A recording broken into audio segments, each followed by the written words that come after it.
hahawanan muna natin yung pagkukuprahan natin. Yan. Palitan mo.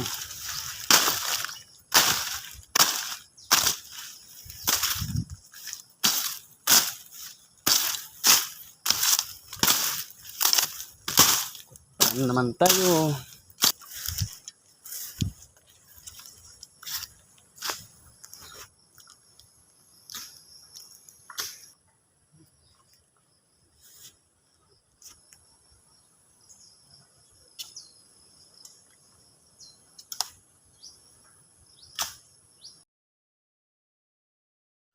After na mga kapartner, tapos na kami balat ng nyug. So tayo, nahakot na namin doon sa kabila para doon lang namin pag sumasamahin, doon lang namin pag lutuin.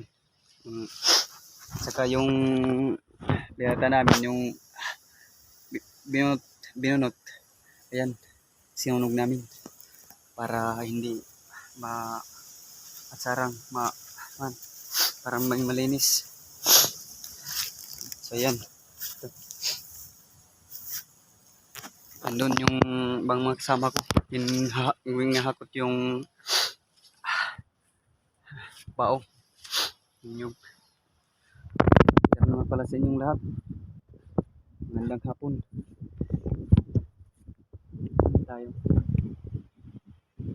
Siguro mga bukas pag may matatapos doon may akit